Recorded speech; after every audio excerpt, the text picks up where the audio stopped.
Good evening. Good evening, everyone, and welcome. On behalf of the Parkville Living Center, I want to thank you for being here tonight. Our candidates, our community partners, and every person who came. Because you care enough about our community and your democracy to listen, learn, and participate. I want to begin tonight with something really simple. We are neighbors. We may vote differently, we may disagree about taxes, schools, government, public policy, or what direction our community and our country should take. And some of those disagreements may be held deeply. But when we leave this room tonight, we'll still drive on the same roads, we'll shop at the same grocery stores, and we'll sit at the same stoplights. Our children and grandchildren will share schools, parks, and neighborhoods. And when election day comes, we'll walk into many of the same polling places and participate in the same democratic process. Tonight, we've even come to the same place to do something that has become increasingly difficult in our culture, to be together, to listen to one another, and to learn. This year, our nation celebrates its 250th birthday. For 2.5 centuries, the American experiment has asked something extraordinary of us. Not that we agree, but that we find a way to govern ourselves despite our disagreements. Benjamin Franklin famously said, when asked what kind of government the Constitutional Convention had created, he said, "A republic, if you can keep it." Keeping it has never been a passive act. Democracy requires participation. It requires curiosity. It requires the humility to recognize that none of us has every answer and the courage to listen even when we disagree. And I believe it also requires places like this one. Places where candidates can speak directly to the people they hope to serve. Places where voters can ask questions and hear the answers for themselves. Places where disagreement doesn't have to become disrespect, and where our political differences don't erase our shared humanity. So tonight, I ask each of us to practice something that I hope extends far beyond these walls. Listen to understand, not simply to respond. Be curious about the experiences that have shaped another person's views. Remember that disagreement is not disrespect, and that the person sitting across the aisle from you will still be your neighbor tomorrow morning. The future of our democracy will not be secured by one election, by one candidate, by one political party, or by one town hall.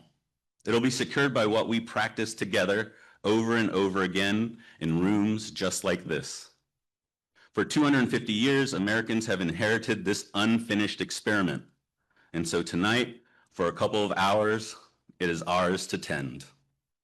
So let's listen, let's learn, let's ask good questions, let's disagree when we must. But let's do so as neighbors who share not only this community, but a responsibility for what we leave to those who come after us. We are here as neighbors. The flow of the evening, So thank you for being here and welcome to our Community Town Hall Forum. The agenda for tonight is to hear state candidates first. 3 minutes each to have an intro and then a question and answer panel. We're going to be holding ballot questions until the end of the first round of questions for our state candidates, and then we'll have ballot measure questions for our state candidates. You should have some paper in front of you to write down your questions.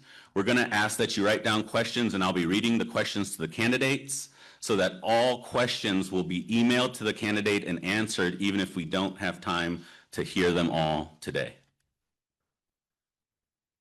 After the state candidates, we're going to have a slight intermission while we reset and get ready for our county candidates. And that will follow the same 3 minutes each, and then a panel with our county candidates. So let us begin. First up, Shereka Barnes, then we'll hear from Pam May and Sean Pouche. Just to clarify, all of the individuals listed here and the contested races have been invited, and this is the slate of who attended. So starting first with Shereka, please.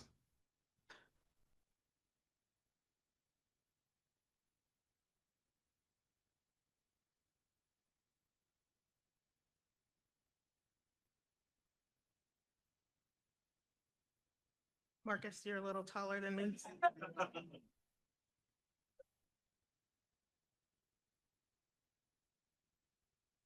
Thank you. Good evening, everyone. Thank you so much for being here this evening, and thank you so much, Marcus, for the invite. My name is Shereka Barnes, and the reason I'm running for Senate 34 is personal. I was born and raised here. I've been in Kansas City North area for over 35 years. I am a graduate of Parkville School District. I have two daughters who have graduated from Parkville. I'm a former educator in Parkville School District, and I'm currently serving my second term on Parkville School Board. I've also attended Missouri Western and got 2 degrees up there. So I am very familiar with Platte and Buchanan County. But my real education came from life. I'm a single mom who's raised 2 daughters.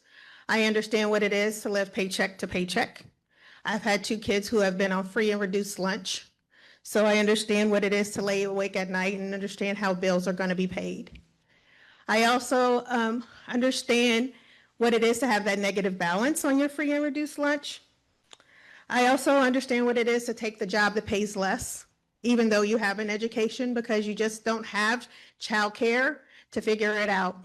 I worked an overnight job and survived on 3 hours of sleep because my parents watched my kids at night, and I just didn't have childcare because we are in a childcare desert. I understand just that reality, and I think we need someone in Jeff City who understands that, not just on a piece of paper, but who's lived it.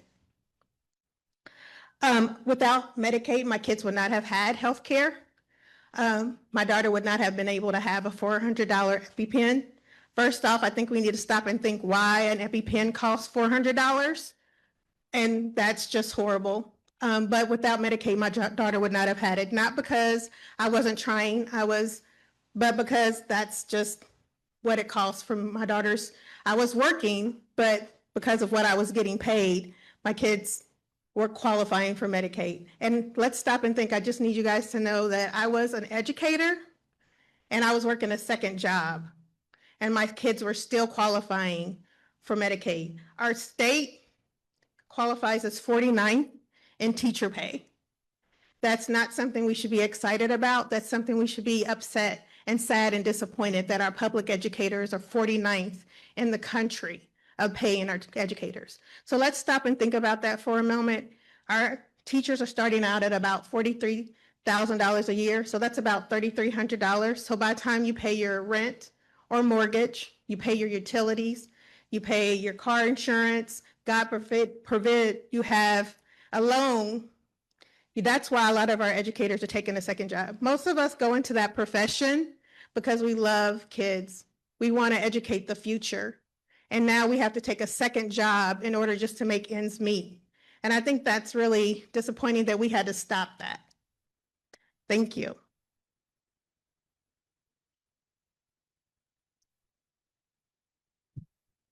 All right, thank you. Yeah, you can go back there. We'll do a little intermission when we set up the panel. So now we'll hear from Pam May. That.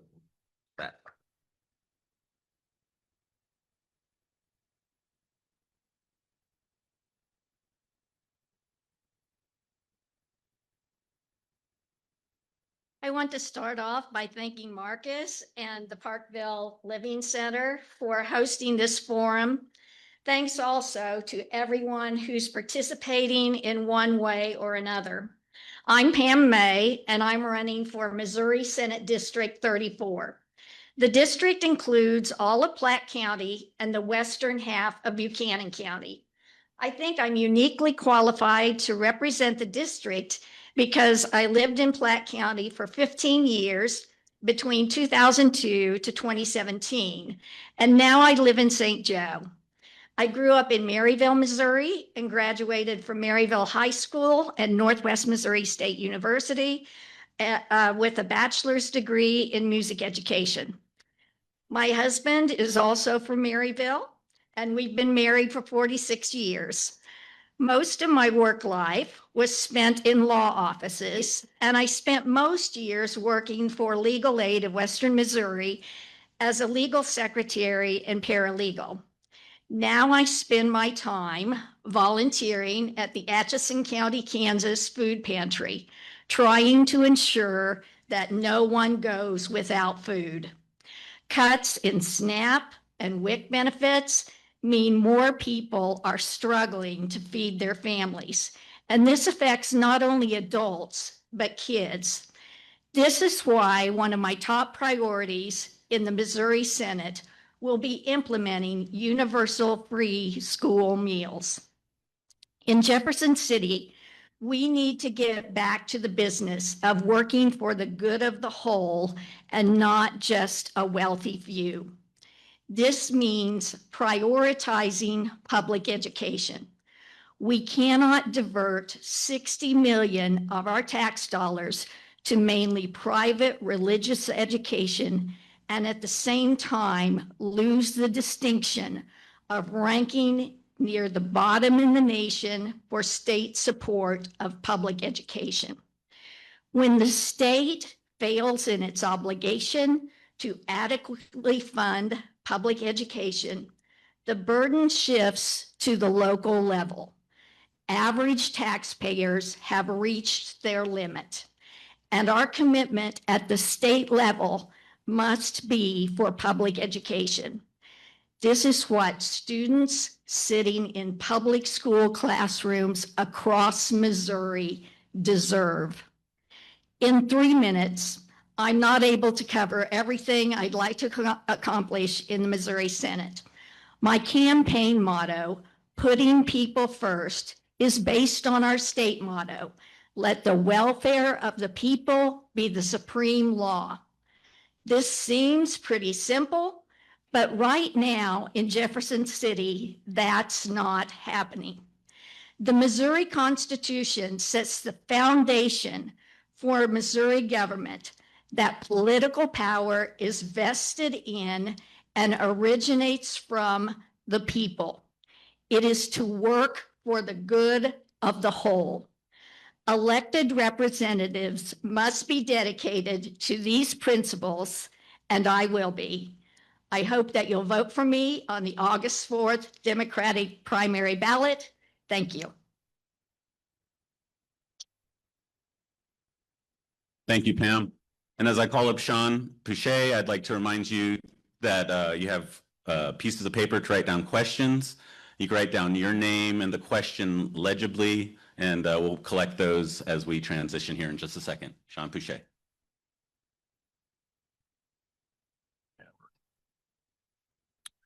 Thank you, Marcus. Thank you, everyone, for being here and everybody for attending. This is a unique experience, and I think that needs to happen more often where we just have good dialogue, because informed voters make America better, honestly, no matter what side of the aisle you're on or what side of the issues you're on. My name is Sean Pouche. I am the current state representative for the 13th district, finishing up my 3rd term. And I'm running to be your next state senator for the 34th district, replacing Senator Tony Lukemeyer. I guess a little bit about my background for those that haven't heard me rant on before. I grew up here in Parkville. We moved here in '78. Went to St. Therese, went to Rockhurst, then went to Merchant Marine Academy because I wanted to be Tom Cruise and fly. That didn't work out. So I ended up driving boats. Merchant Marine, container ships, oil tankers. I was also in the Navy Reserve for 28 years, and they decided that at 37 years old, I should go to Iraq for a year, which was very eye-opening. Came back, and then I was living in Kentucky at the time, working in the corporate world. I decided I was done with the corporate world after seeing other things across the ocean, and came back home in 2012 and work at the local business, my family's business, Platte Rental and Supply. Why I'm running and why I decided to keep going, I was very honored to be, or have been, a state rep for, well, the first time, if you're living in Parkville, Riverside, this was my original district back in 2020 during wonderfully COVID era. Since then, with the redistricting, I now am north of Berry Road, west of 435, all the way up to the Andrew County line in Buchanan, all of Buchanan except St. Joe proper. And that's what's been my district for the last 4 years. I've tried to work in the House on transparency of government, because I didn't come in with an agenda. I just tried to find problems and tried to fix them. And the problem was I didn't know where all the money was going. And so that's what I started working on.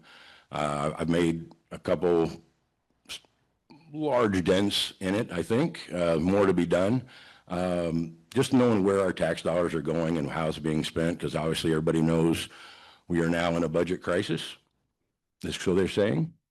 And I think that there's a lot more to be cut. It's not as bad as DC, but there's more to be done. And property tax, I think, is a good one to start with. So people have more in their homes or more in their pockets and deal with their households. I appreciate your time, and my time is up, and thank you again.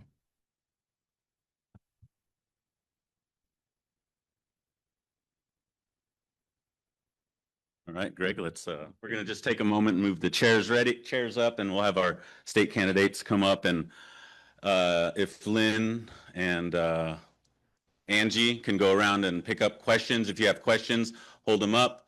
Lynn and Angie will be here to collect them. And if you come up with questions during the presentation, hold them up. And Lynn and Angie, there's one right up here.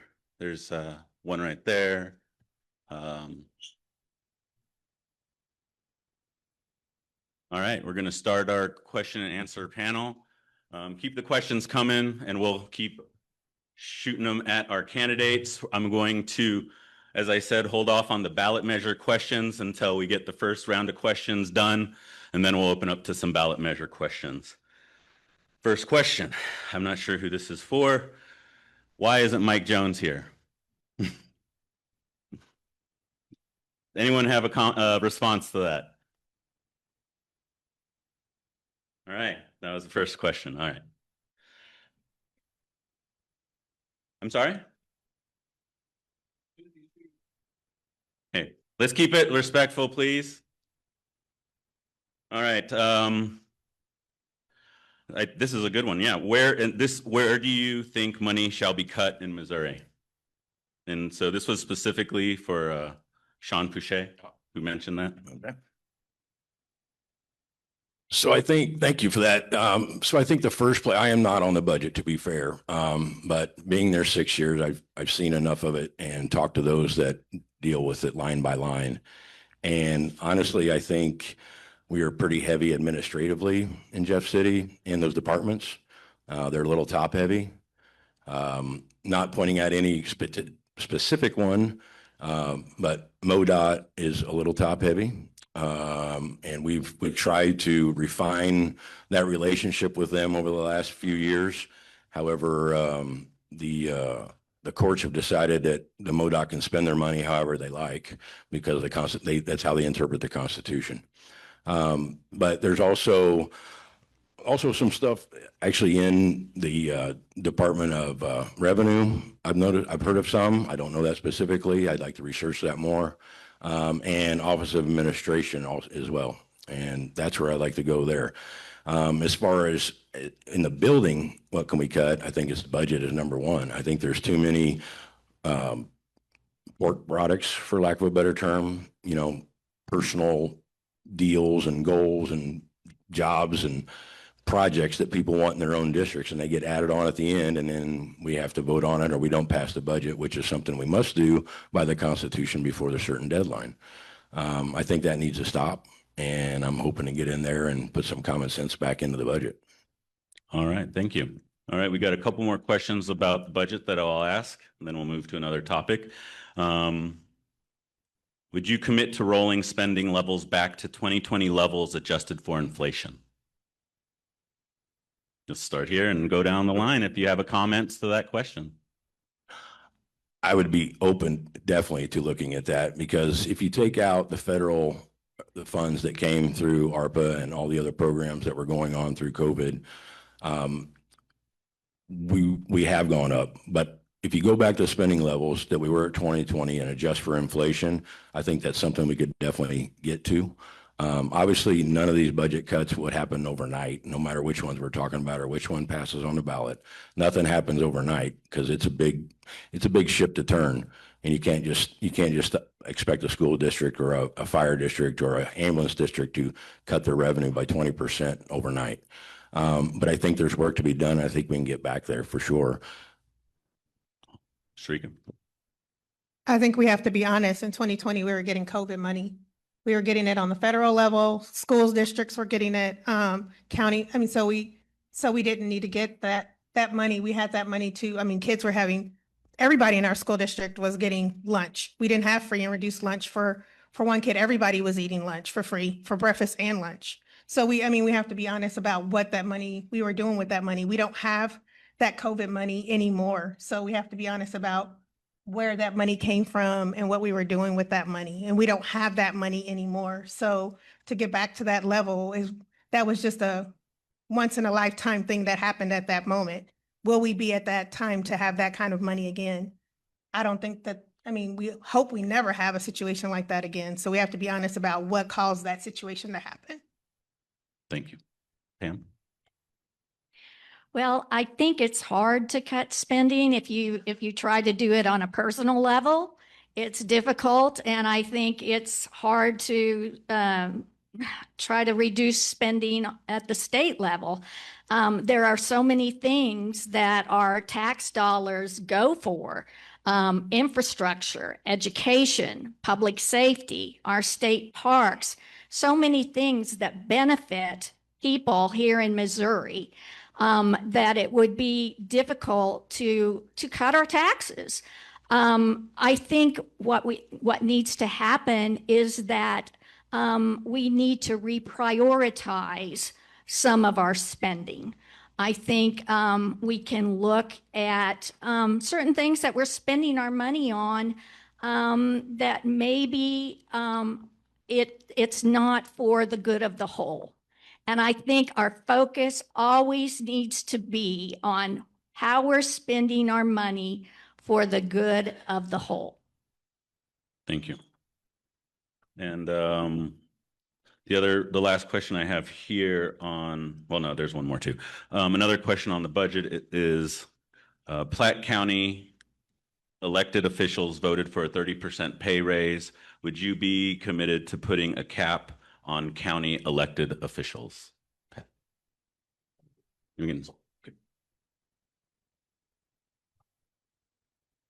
Personally, I don't think the state should be involved at the local level. I think everybody will decide how they see that situation that happened earlier this year here in a couple weeks.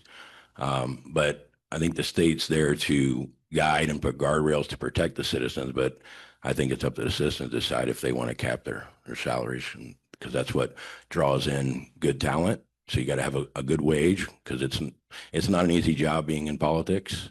But I think that's up to the local level personally.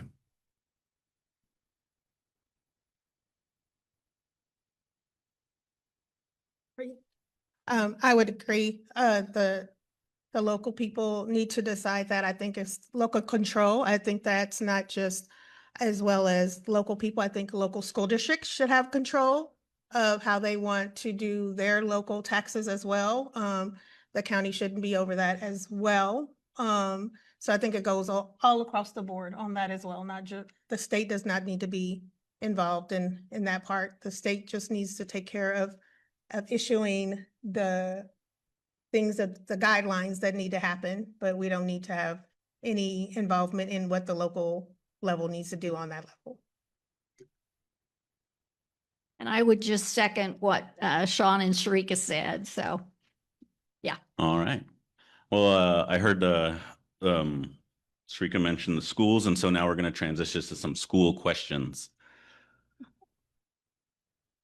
I'll start with this one here.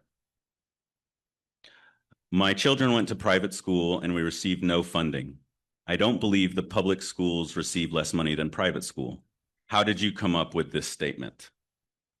And I didn't quite hear that statement from, who is that question to? Who said that statement? Well, which candidate said this?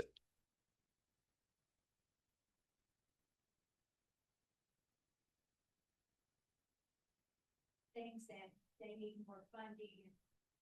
Said something about the private schools, and I just feel like the private schools got nothing. We pay for our kids to go to school, but yeah, So the question is, do private schools receive public money?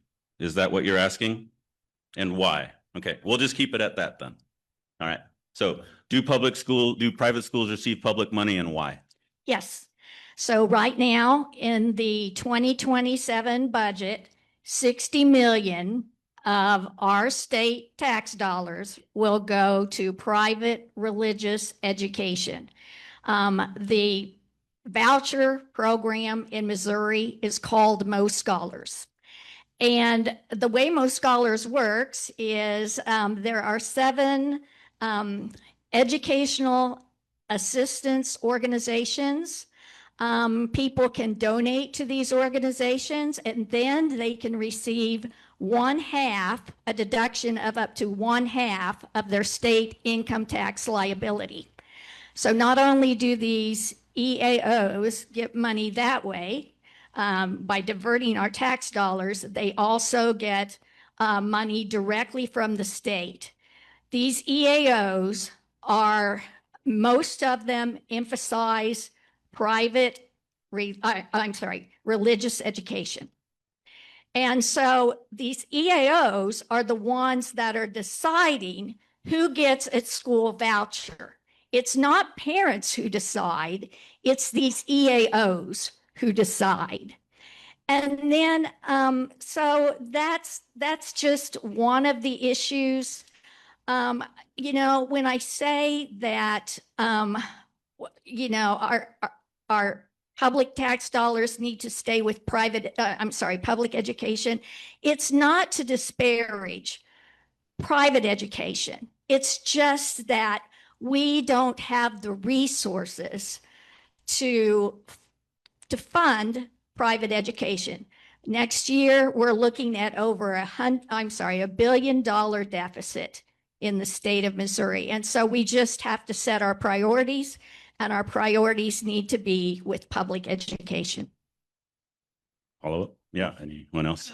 I'll say this. I'm a former educator. I taught in public and private schools. I will be very honest with you and tell you that Thank you. private schools select who gets to come into their schools. I've sat on that end, and I've been in that seat and watched those kids and parents walk around those private institutions, religious institutions as well, and say, like, at the end, we decide, do we want to take that kid or we don't want to take it? Do we like that parent? Do we not like them? Do we like what they said, what they didn't say? And we say yes or no. And it's not because, and it could be, we just didn't like you. We didn't like what you had on that day. We didn't like how your kid acted in our classroom. We didn't like how they interacted. And so you know what? Then you get that letter or you get that phone call and it's like, nope, you're not for us. You know the difference? Public education, we don't get that opportunity. We take everybody, regardless of where you stand, where you start, whether you need special needs, whether you can speak English, whether you're reading delayed, whether you're math delayed, whatever level you're at, we take you. And our job is to educate you and get you to the level that you need to be at. And so therefore, your public dollars in our county and goes to help the students that are in your district, and regardless of where you start at. And so that, therefore, my viewpoint is that your dollars need to go to that. Public schools don't have to offer special education. Public schools have to offer special education. Private schools don't. Private schools don't have to offer occupational therapy. Private schools do not have to offer physical therapy. You know who does? Public schools do. And you know what? Those private schools have to come to us, public schools, and I'll tell you this being on school board, and we have to send our occupational therapists and our physical therapists to those private schools with your tax dollars to assist those private schools that are in our district. And I'll tell you that because it's on the budget. If you want to pull up the budget and see that we send your tax dollars are going over to those private schools to assist those kids. Now, I don't, you can make it whatever decision you think needs to happen with your tax dollar, but I don't know. You make a decision of how you think your tax dollar needs to be spent in that.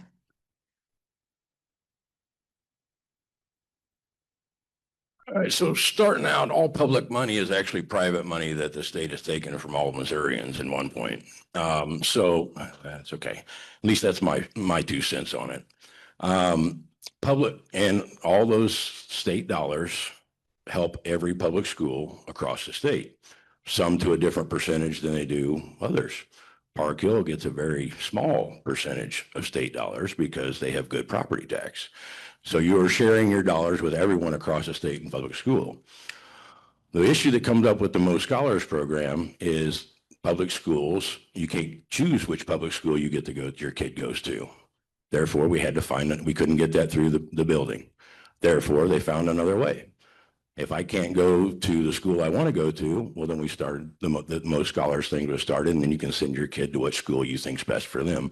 And that's the plan. And that's, I think, left to the parents. And I think it's a great program. All right. So this is very connected, and it's the second part of a question. Would you vote for school vouchers? You can go down the line. Start in the middle. How about that? No, I will not vote for school vouchers. Again, I feel like the money in Platte County and Buchanan County needs to stay with Buchanan and Platte County school districts. I have many times and will again. So the question was, would I vote for school vouchers? Correct. Okay. No, I would not. And I think I've said why. All right. One more question about the schools, and then we'll move to another topic. We have a couple of questions for the schools, so if we have time's running out, but if we have some more time, we'll ask them. Should parents of private school children be forced to pay for public education and private education?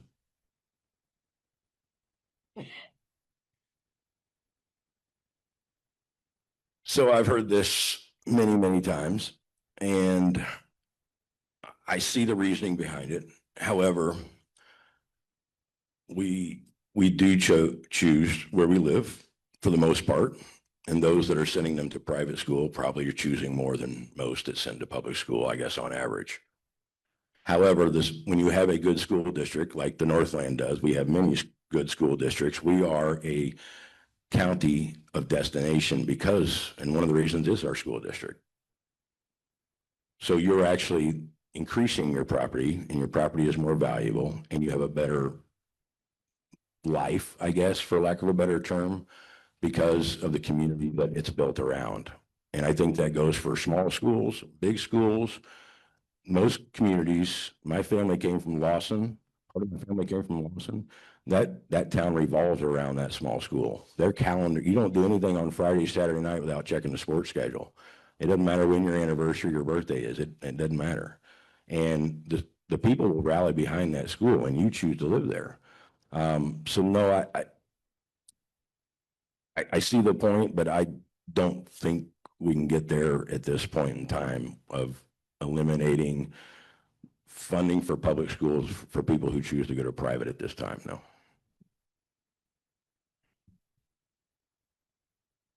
So I guess I understood the question a little differently. Would you read it again? Sure. Should parents of private school children be forced to pay for public education and private education? Okay, so I guess it could be asked the other way around. Should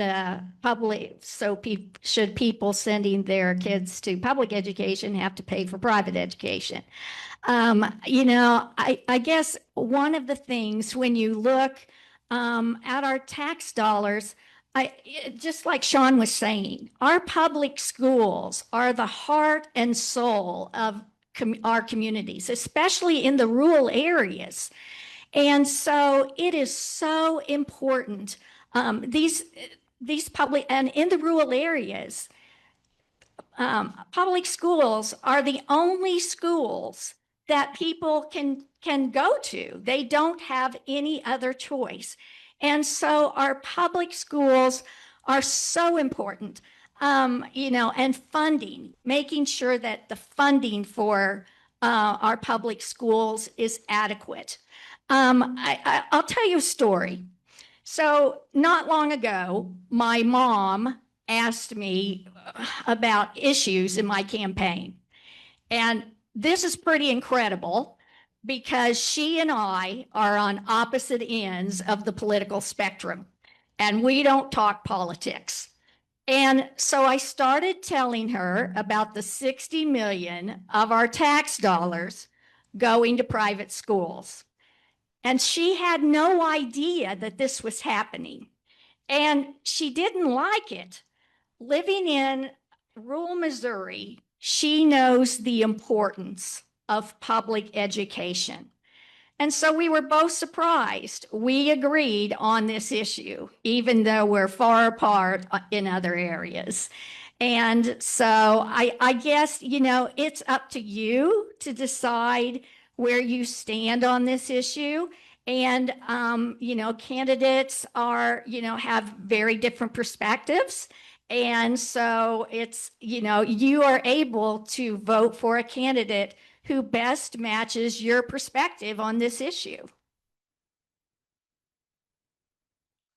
I agree. I agree with some of the things that have already been said. I will push a little bit more on rural schools. A lot of rural towns, rural schools don't have a private school option. All they have is that one school that's in their town. And if that school closes, that town is pretty much gonna close. Some of the things that Shauna said, like that, they wrap around that school, Friday nights, Saturday nights, everything that's going on. So if that school closes, that town is gonna shut down. And yes, we need to think about that, Platte County, Buchanan County, we have over 10 school districts in between this district, Senate District 34, and there are quite a few rural school districts in this area. So we need to take that in consideration when we make decisions for Senate District 34 and make sure that we're making decisions that are going to affect not only a big school district like Parkville, but a small school district like Mid-Buchanan County, who that big decision like that will affect as well. Thank you. All right, we're going to change gears a little bit. Each of you said the state should not control local issues. Is it therefore appropriate for the state to control Kansas City's police department? Each candidate, please. I'm assuming that's directed at me since I was there and voted for it. So the situation in Kansas City and St. Louis they're similar, although quite different in other ways. There was an opportunity in St. Louis where the state wasn't in control and things didn't exactly go positively. And then once the local mayor here decided that he might want to defund police and things of that nature a few years ago, it was started to be discussed that, well, maybe we need to take control to ensure that doesn't happen, and we do actually fund our law enforcement 100%. So do I think it's good long term? No, I don't think so, honestly. But I believe St. Louis was given 10 years and nothing changed. It actually a lot of stats went down, therefore it was taken back. And I think that's 10 years is probably a good time. If you can't fix something in that amount of time, then maybe we need different people or a different approach to it. Shereka or Pam? I think it should be local control. If people are paying taxes to that, then they should be able to control that. I understand the 10 years, but I think that, local control, the state isn't really there in the day-to-day of what's going on in the city and what is happening with those officers, what the rural area needs, what the suburban area needs, what the urban area needs. So for the state to have control of that, and it's all the way in Jeff City, and whatever is going on in St. Louis or Kansas City, they're not there to see the day-to-day needs of that. So I feel like that control is not exactly helping what exactly the city needs. So I really think it just needs to be more of the local control. And I'll just stay consistent in my answer. I believe that the Platte County people need to decide the issues in Platte County. And I think that the Kansas City, Missouri Police Department needs to be under local control. All right. We got a quick question here. Representation in the districts of State House 12 and 13 voted against the will of the people.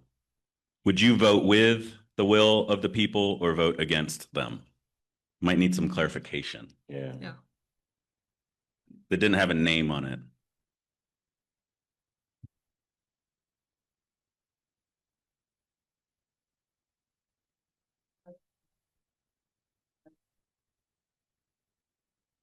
Right?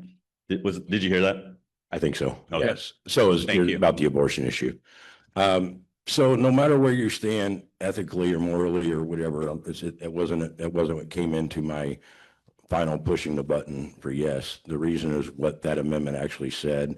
And I believe full-term abortion is murder. And that was really what it came to. We tried to make. We'll just Well, let us listen. not, but Let that's us- okay. And they were, so that's why I ended up voting yes for it. I don't think there should be full-term abortions. And I don't think the state should fund it, period. You asked why I voted yes. That's why I voted yes. The question was, would you vote with the will of the people or vote against them? Oh, you said about abortion though. Well, that was the In general, or in specifics? Well, yeah, I think I have. I've got 6 years of voting records that I have. If you pick out one thing, am I exactly on like abortion? No, we're probably differ than the vote. But how many people voted in that election? Do you know? well, Well, I had 70% of the votes out of 18% showing up for your amendment, ma'am. So I'm pretty sure I've had more votes. And so that's what I went with. all right. Well, thank you for that answer. Yes, Shereka or Pam? I think I will always represent who put me in this chair when I'm down in Jeff City. I think that there's always come back and have conversations, something like this, forums, reach out with newsletters, always have be accessible via phone. That is my job. If you guys put me down there to represent you, then my job is to represent your voice. So not only are we dealing with the abortion issue again, but in 2024, 57.6% of voters in Missouri voted for paid sick leave. And then the legislature overturned the will of the people. And I don't think that should happen. I think once the people vote on something, and if it passes, the legislators should respect the will of the people. All right. Thank you. Okay, so now we're going to move to some ballot measure questions. All right. And these are pretty much the same. Do you support or not support Amendment 4 and 5? We can start at the end and work our way back this way, Pam. I see that smile. Let's see what you got. Okay, so just a yes or no right now, not really expanding on anything. The way I'm going to vote is I'm going to vote no on 4 and no on 5. I will be voting no on 4 and no on 5. I will be a yes on 4 and a yes on 5. Sorry. All right. Well, those are the ballot measure questions that we had. Would you like to elaborate? Yes, please. Let's elaborate a little. Please. You want to go first? I will say on four, I will talk about Medicaid. And just about how we as Missourians voted to expand Medicaid. That's an example of four. And with the way that this is set up now, we would need over 95% of all 8 congressional districts in order to do an expansion like that again. And that would be something very hard to take place. Where all the congressional districts would have to take for that to happen, or to something like legalizing marijuana like we did. I mean, all those big measures that we've had that have taken place, we would need over 95% of that to take place for something like that to pass, if you look at the way that the ballot measure is set up now. So that's why I'm voting no, because I don't think that the way that it's set up for that to happen, to take place, is fair in the ballot language, the way that it's set up. 5, I call it the everything tax. Again, like I said, when I came up here and talked to my mom who's lived on a budget, single mom still. I don't want my mortgage taxed. I don't think a renter should have their rent taxed. I work in healthcare, nonprofit healthcare. I help people who navigate and have to get their prescription drugs. I don't think when you go pick that up, that should be a sales tax on your prescription drugs, or you pay a copay. I don't think they should put a sales tax on that. These are things that they're gonna have to make up that some kind of way, another way. When you go to the chiropractor, when you take your dog or cat to the vet, I mean, there's gonna be, you pick up your insulin, there's just gonna be, you pay your car insurance. Everyday things that you do every day that you don't think about. When you go to the grocery store, the sales tax is gonna at least double and if, not me saying this, if you wanna look up at Missouri Budget Project and look at these facts that I'm throwing out, these are not me just coming up with these facts. School districts are gonna lose out on about $1,800 a student. That's gonna hurt big school districts, but rural school districts is gonna hurt the worst. They're gonna lose out on about 3 teachers. That's either gonna be the only one special ed teacher they got. That's gonna be a counselor. They're gonna be larger classrooms. It's gonna be detrimental. It's gonna hurt people. Seniors right now, people don't pay sales tax on their Social Security checks. They don't pay that. Veterans don't pay that. When you pay your kids tuition, you're gonna have, there are just things that people are not talking about that are big picture. Kids, my college students about to go back to school. Can you imagine paying extra sales tax on already paying tuition? Things that are about to take place that people are not talking about. So that's why I'm no on a 5. And just to let you guys know, each of the chairs should have an explainer of the amendments. What you'll see on that explainer in the yellow is exactly what you'll see on the ballot.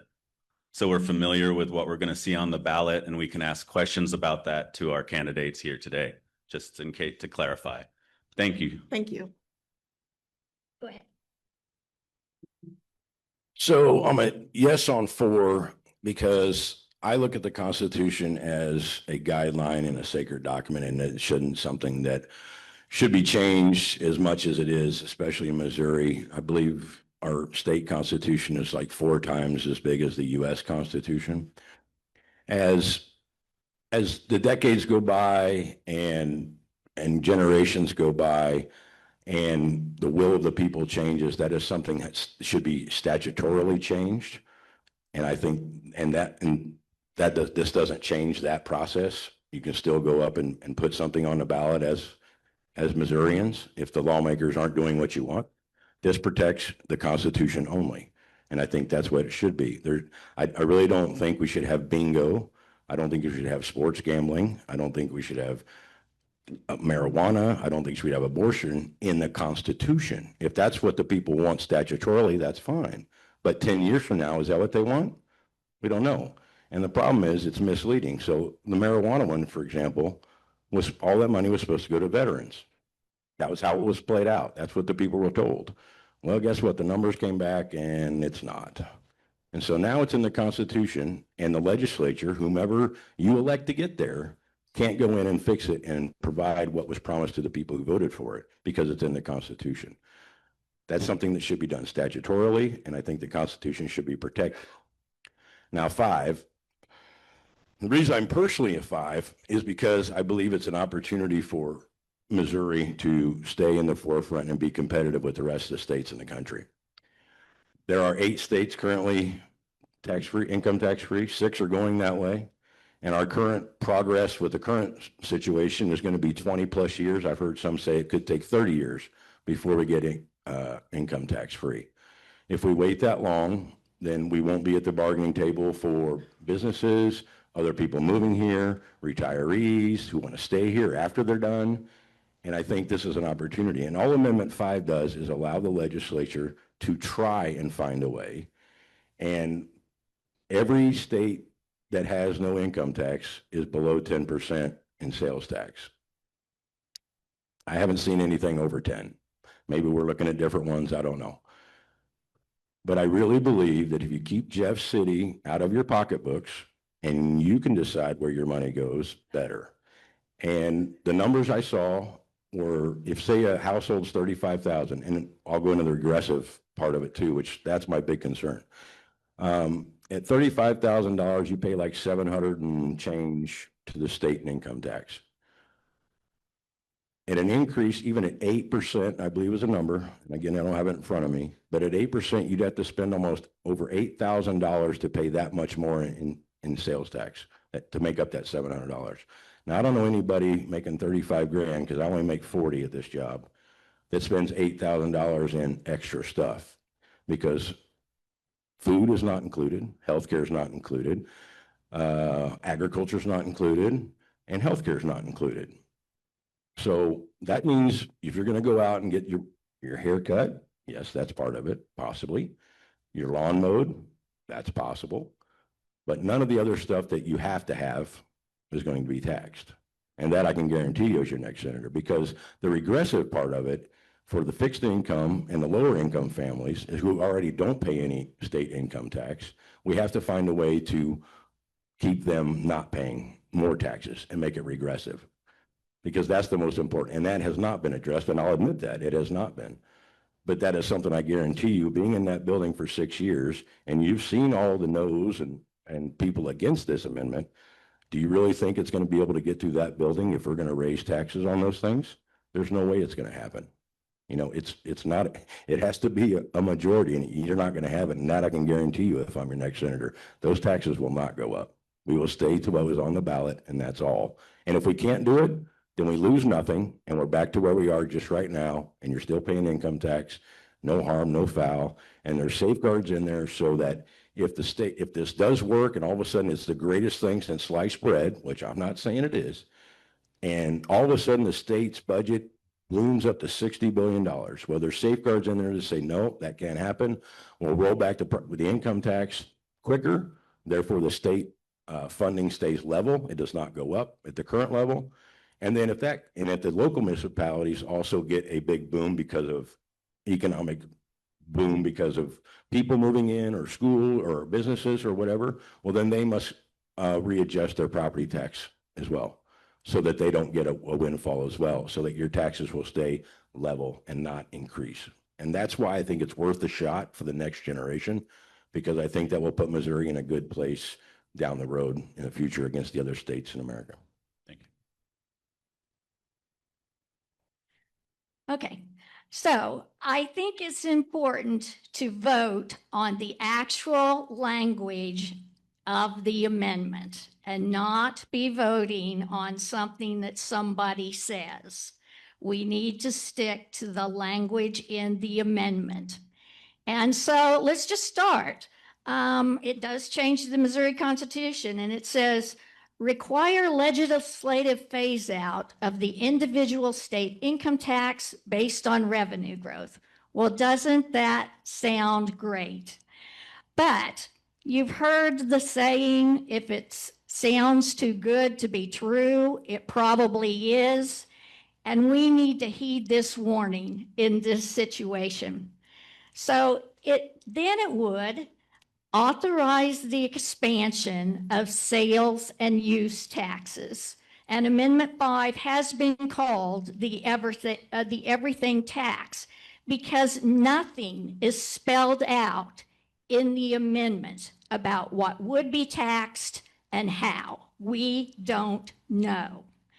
And so there are just tons of things, and I won't go into it because Shereka mentioned some things, but just, just as you're traveling down the road and you see this and you see that, as you go to the store, just think that could be taxed as you have someone come and mow your yard, and just all of the services that you use. Everything could be taxed. We don't know. So we have been warned that 80% of people in Missouri will actually experience a tax increase if Amendment 5 passes. And so Missourians are still going to be handing over their hard-earned money. They're just going to be doing it in a different way. And so the next thing it says was it will curtail constitutional limits on taxing goods and services. Right now, the Hancock Amendment prevents the state legislature from increasing taxes and fees without a public vote. This would be gone.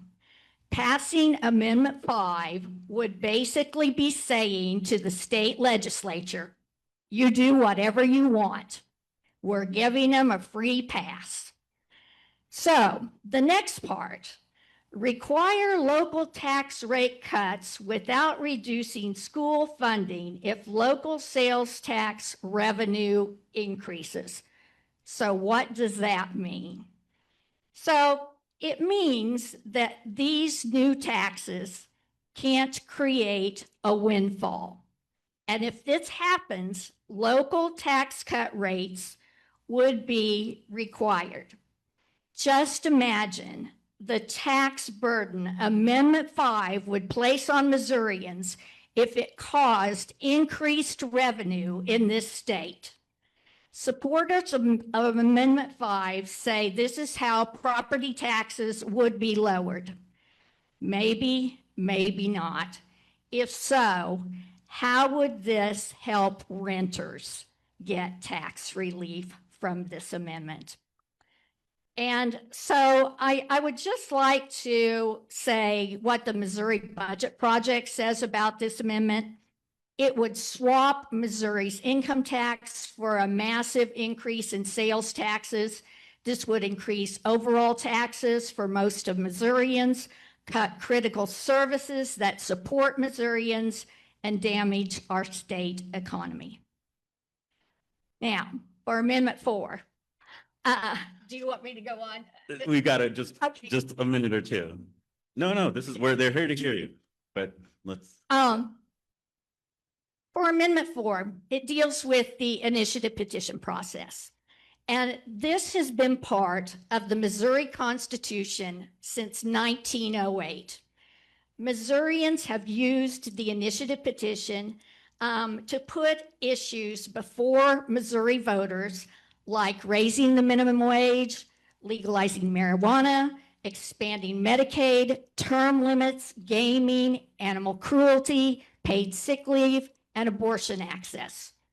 Initiative petitions are generated by Missouri voters. Missouri voters decide the issue, and it allows Missourians to have a strong voice in the legislative process. What Amendment 4 would do is that it requires a majority of votes in all 8 of Missouri's congressional districts. And if Amendment 4 passes, what could happen is just a little over half of the voters in one congressional district would be able to kill an amendment for the rest of the state. According to the League of Women Voters, 6% of Missourians could decide the issue or are, just say no on the issue on something that's supported by 94% of voters. And so if Amendment 4 passes, the foundational constitutional principle of vesting political power in the people will be gone. And power will be taken from the people and it will be put in the hands of the legislature. That's why we have to vote no on 4. Thank you. There are a couple more questions. We'll try to get, I want to get to the county folks, so we'll just ask one real quick. And then the rest of the questions are going to be emailed to the candidates. And then the responses put on our website. We've done that in the past. And if you have any issues, you can come and give us a call and figure out where they're at. But we'll put them on our parkvillelivingcenter.org/community webpage for the questions that did not get answered. And our last question on the ballot issues is, with Amendment 5, is it true income tax will not be reduced until the state has replaced the $8.5 billion in budget loss? Is that how Amendment 5 will work? I think I understand. Does it mean it? So that the Does it income mean it tax won't won't be happen? touched. What's that? I guess, is it true that the income tax won't be reduced until the state has replaced? No, you don't have to wait for all of it to be there before the income tax. It will go down progressively. So if we get $2 billion more a year in sales tax, then income tax across the state will go down by $2 billion, so that the government funding stays equal. That's the way it's designed, and that's the guardrails that are in it. So the government actually doesn't have more money to spend. Any comments? I guess my question is where is this money coming from? We're already at $1 billion deficit. So where is the money going to come from us, the taxpayer? I mean, that's why that's why it's labeled the everything tax, because they're going to be taxing us. Well, this is about if the income tax will be reduced before until the state gets the money. I'm not for sure how that's going to happen. So seeing is believing, I guess. I don't think we know. I mean, there's nothing in the language Right, to vote on that says anything about that. We don't know. right. All right, that was a quick one. All right, that concludes our state portion of the candidate forum today. Thank you, Pam May, Shereka Barnes, Sean Pouche. Thank you so much for coming up here in front of the constituents and answering the questions that time allowed. We will get all these questions before the candidates, but right now we're going to have an intermission, get some water, stretch, and we'll get ready for our county side. All right, we'll have some time to talk after this portion of the forum. If you can find your way to your seat, we'll get started with the county portion of the town hall forum. While you're making your way to your seat, I'll just explain. We're going to hear from our presiding commissioners who are present, or our presiding commissioner candidates who are present, our county clerks who are present candidates, and our candidates for recorder of deeds in that order. You see the individuals who we've invited are named here. So on your question form, when you're filling out your questions, if you want it directed to a specific role, please annotate that on your question. And we'll just wait for folks to find their seats in the back so we can be seated for our county commissioners, who will start, candidates, followed by our county clerk candidates, and ending with our recorder of deed candidates before we get into our panel.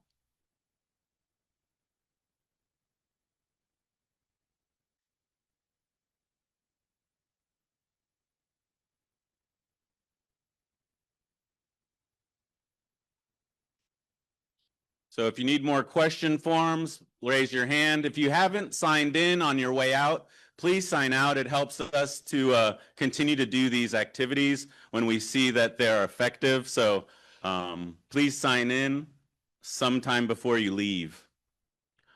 All right, so please, if you could in the back, find a seat and prepare, because we are about to have the presiding commissioner candidate, Jason Maki, up here now for his 3 minutes, and we'll go through the candidates.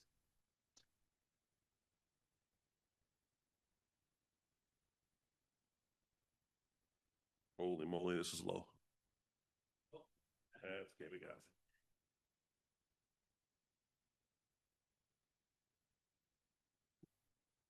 This work? Can you hear me? Hi, everybody. My name is Jason Maki. I'm running for Platte County Commissioner. Nice to meet everyone. I'm going to tell you what I tell people at the doors, because I think you'll understand what resonates when I'm talking to the voters. I start off by letting them know that in the last 7 years, the voters have been asked to raise their taxes 44 times. That's 5 times a year. That's crazy. Typically, the response is disbelief. And people think about it, they go, yeah, that seems all right. I point out that the county government has 2 missions: public safety and public infrastructure. That's it. It's simple. Focus on that mission, execute that mission, be brilliant in that mission. There's nothing else we need to do. We don't need to fund parking garages for shopping malls. We don't need to fund golf courses for millionaires. We don't need to engage in other social programs that aren't part of the core mission. When I'm at the doors, I point out that last year, our sheriff deputies, who are our first line of defense against crime, got a 2.5% increase in their pay.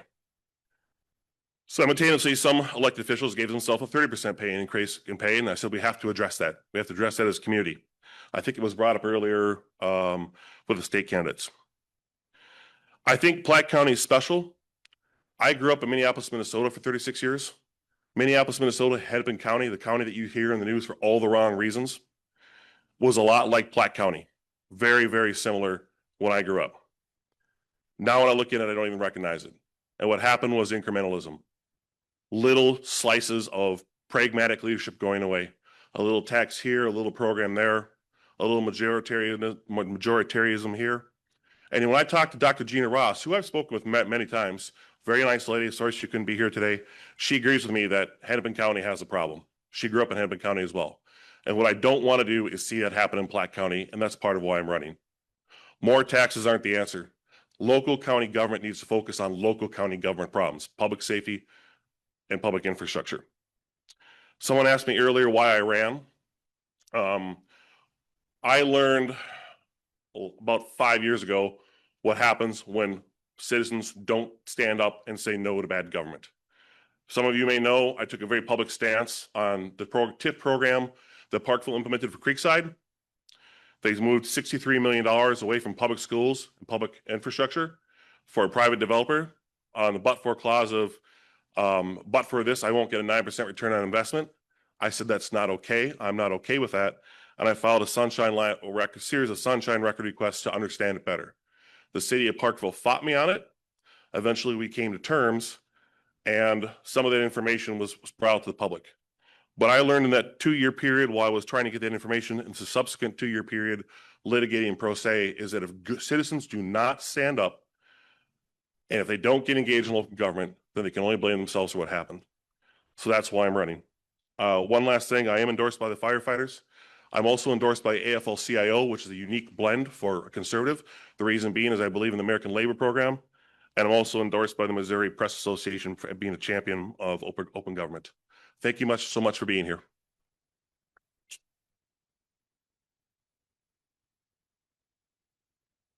Thank you, Jason. As was noted, Gena Ross is not here, unless she is. She said she wasn't going to be here. All right, now we'll hear from the clerks. First clerk, Mary Calvillo.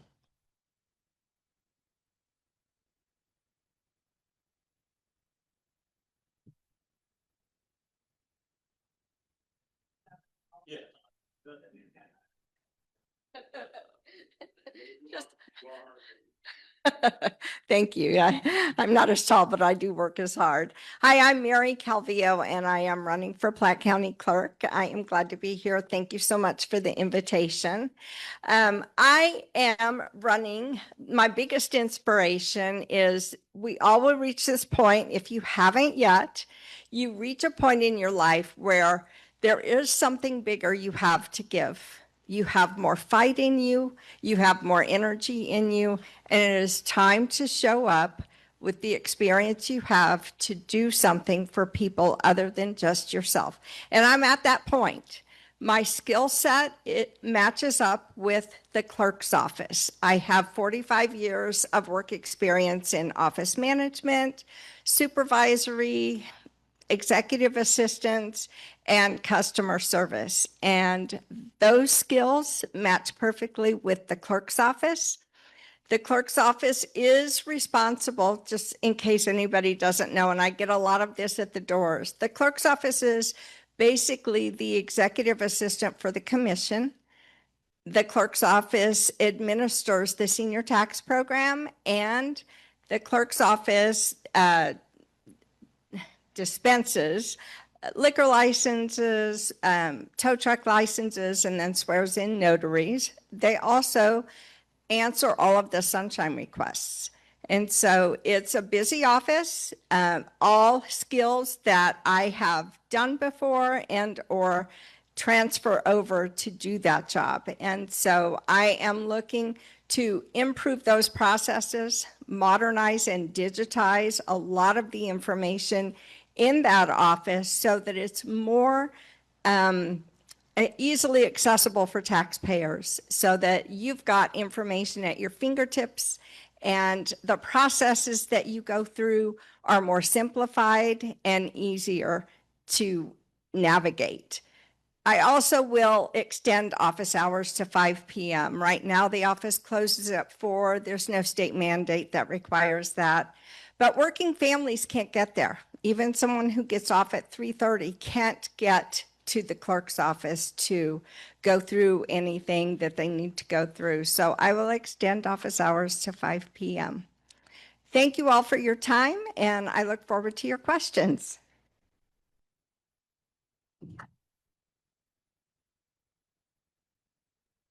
Thank you, Mary.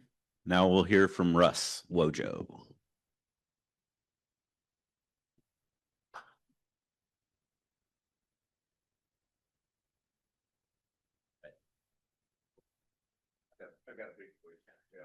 People will know.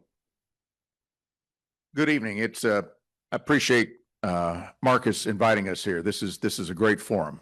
I didn't know this existed until he invited me. And I'm glad to see that it's a full house. You need to come out and hear all your candidates. When I reflect on what voters are looking for in county leadership, one word stands above all else: integrity. Integrity isn't just a buzzword for campaign season. It is the cornerstone of moral character. Throughout this campaign, I have made a strict commitment to be honest with every taxpayer that I meet. I am not standing here promising actions outside of the statutory duties of the county clerk, nor am I offering false fixes. I know that taking office means hitting the ground running, slogging through state statutes, mastering complex administrative rules, and bringing modern efficiency to the courthouse. And as many of you know, when you're living on a fixed income, accuracy in government isn't just administrative red tape. It directly affects your household budget.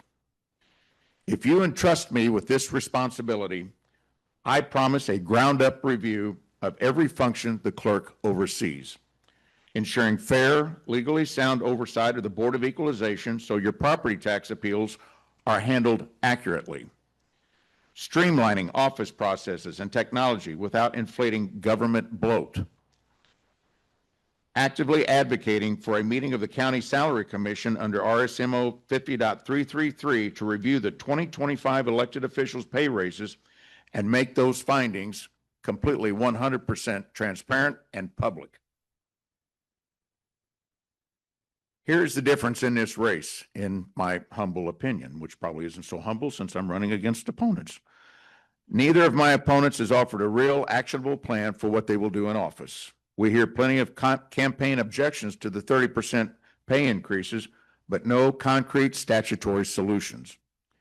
Meanwhile, the incumbent voted for that very raise and then turned around and claimed that implementing voter-approved tax relief like the Homestead Act was too difficult and needed increased budget and staff, but nowhere in that statute or that law did I find that it involved the county clerk's office.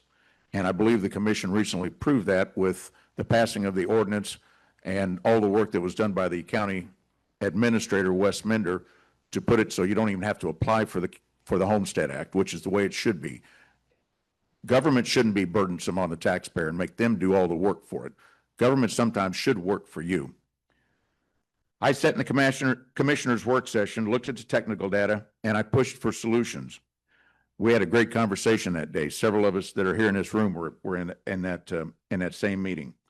The commission proved what an engineer knows. With common sense data mapping, we can deliver tax relief to over 20,000 eligible homeowners right now on your 2026 tax bills without expanding government spending.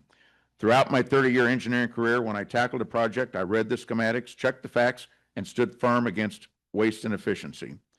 I do not view the clerk's office as a part-time job or a title to hold it.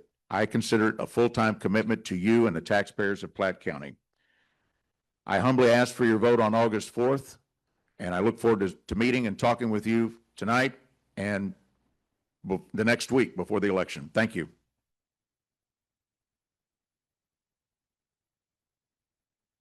Now we'll hear from Jera Pruitt.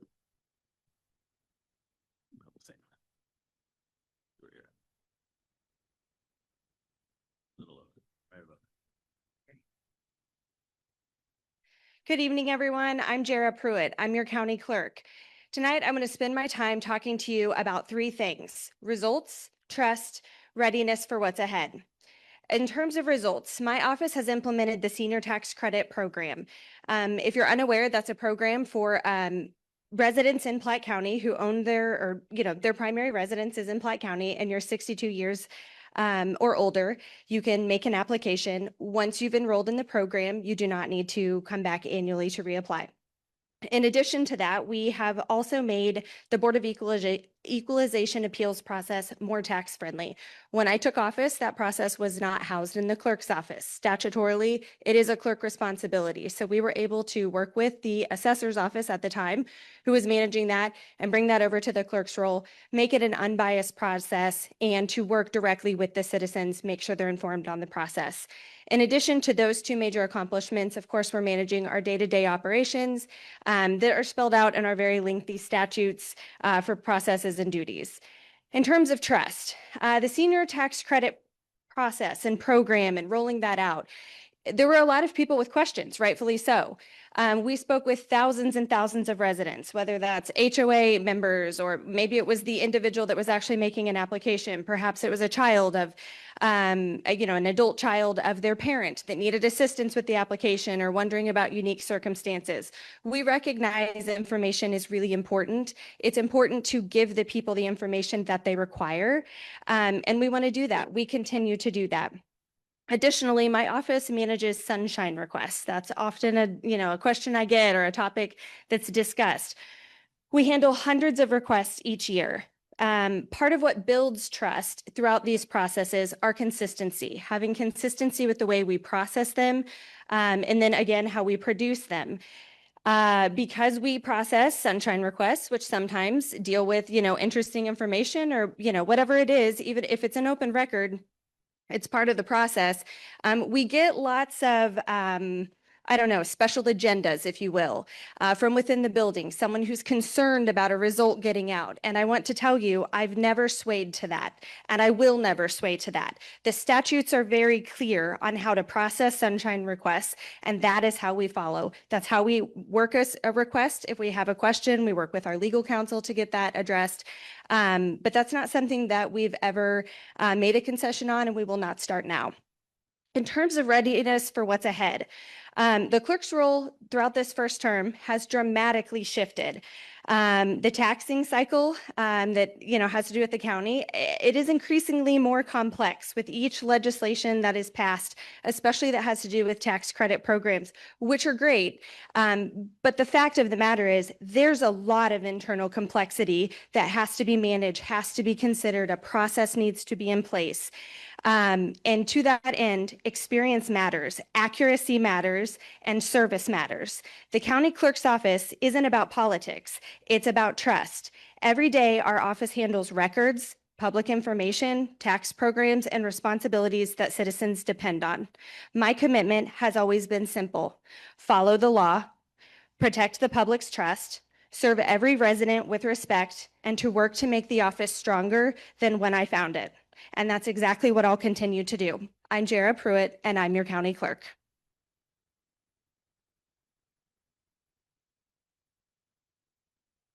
Thank you so much. Now we'll move to Platte County Recorder of Deeds candidates, Christopher Wright.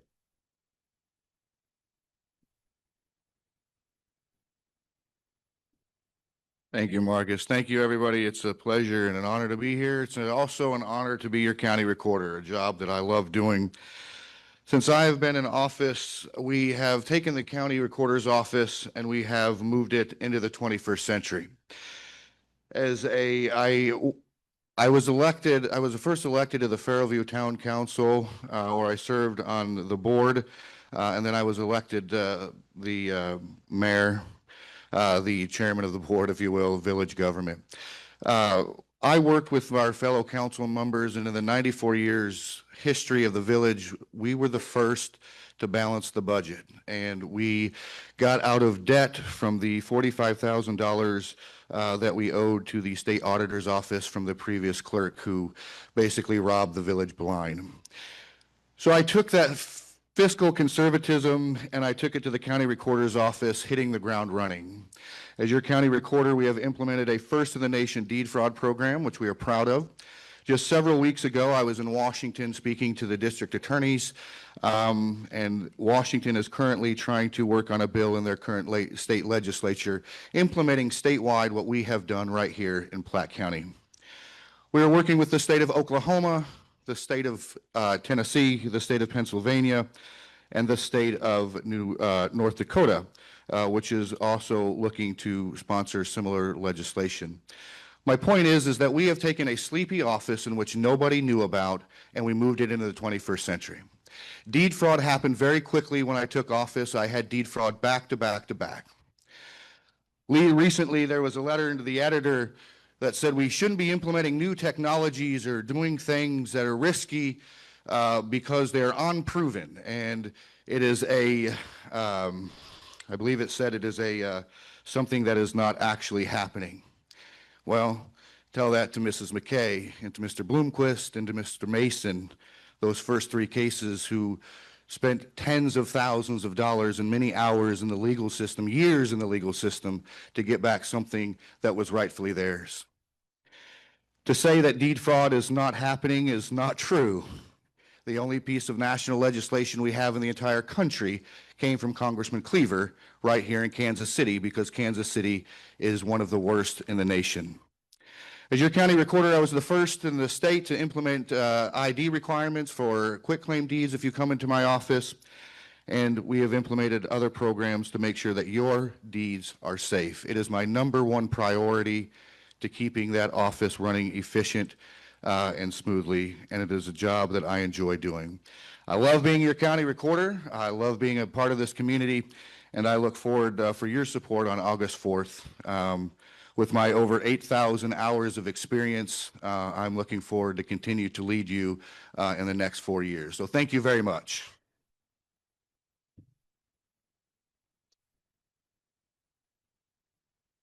And to round up our candidates for the night, on this level, it's Nicholas Palmer, candidate for Recorder of Deeds.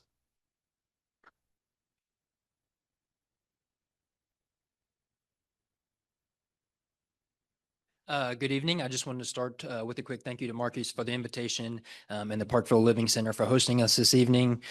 Just a little bit about myself, but me and my wife, Abby, are both Platte County graduates. This will be our 5th year of marriage, and we have 2 kids who will grow up and also be in the Platte County School District. My wife, Abby, was a member of the First Christian Church growing up, and I was a member of the United Methodist Church, where I was baptized and confirmed in middle school. I started my campaign here for the Recorder of Deeds when the current recorder stepped out and said that he wanted to run for the commission. I knew the recorder's office was something I had experience in and a job that I wanted to pursue. And with my family's deep roots in the community, I knew this position would give me the opportunity to serve.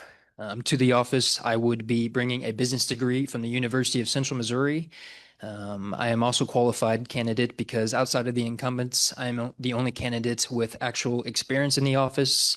I have over 1,485 hours, and I was deputized by former recorder Gloria Boyer. I am honored to be carrying her endorsement with me during this campaign. Like Gloria, I will be a working recorder. I will do what it takes to be in the office and be accessible for the taxpayer. As a recorder, I plan on addressing staffing concerns, making sure I'm open for the lunch hour and any time that other office holders are open and the courthouse is open for business. My biggest missions upon being elected recorder would be to educate the taxpayer about the known additional cost of frozen deeds and the unknown outcomes. I would be a recorder with deeds in the office, and I feel like it would be my responsibility to protect them. And lastly, I would also be pursuing to reconnect ties with the Missouri Recorders Association, or RAM. This is the state level association responsible for training. As an elected official, you're required to do 20 hours a year, and that's important because the recorder salary is also tied to that. So certainly something that needs to be done and to be updated on Missouri laws and new statutes. So I appreciate your support, and again for having me this evening. Thank you.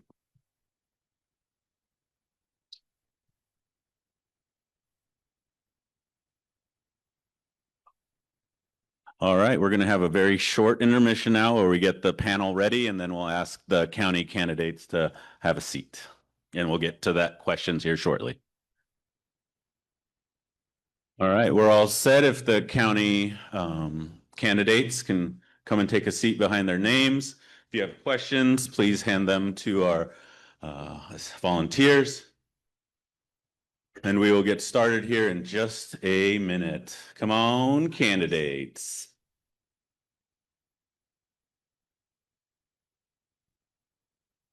Again, we're going to ask questions of these candidates.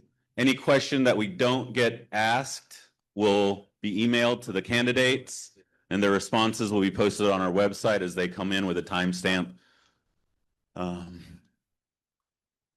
So, as we get comfy,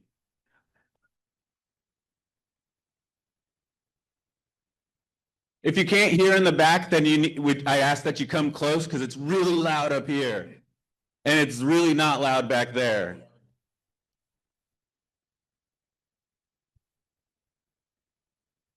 Okay, I'm sorry. Well, if you would like to hear better, there's seats up here, and we'll try to work on that for our next forum. All right.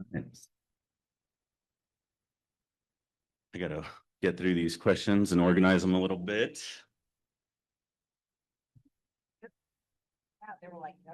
Yes, if you need to hear a little bit better, there's seats up here. We've got 4 seats, 5 seats, 6 seats, I see, 7 seats. If you need to hear a little bit better, we got 7 seats up here. All right. We're going to start off with, for all the candidates, we'll go down the line. What is your stance on the 30% pay raise most incumbents voted for themselves? Oh, yeah, microphone. You're going to have to share mics. We got 3 mics, 6 people, so. I was not part of that vote. A fiscal conservative, so I do not agree with it. I do just always point out, of course, that my mother was a part of the vote. I like to think that there's people in this room that might not always agree with their parents on decisions or things that they believe, but she did do it legally in the only way that she's able to increase or vote in a raise. Can you hear me? Yeah, so I, along with the commission, voted no for it. I am against it for many reasons. There's a whole myriad of reasons. I can't tell you what I will do with that because there's literally a state law that forbids me, but the auditor has made a suggestion on what we could do with it. So anyway, yeah, I voted no on it. And yeah.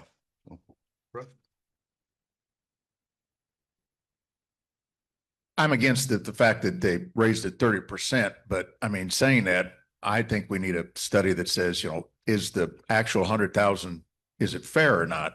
And I don't think that anybody should have gotten a 28% raise at one time. When I worked for myself for 30 years, I didn't get to raise my revenues 28%, even if my gross revenues, gross sales went up for a variety of factors that happen in business.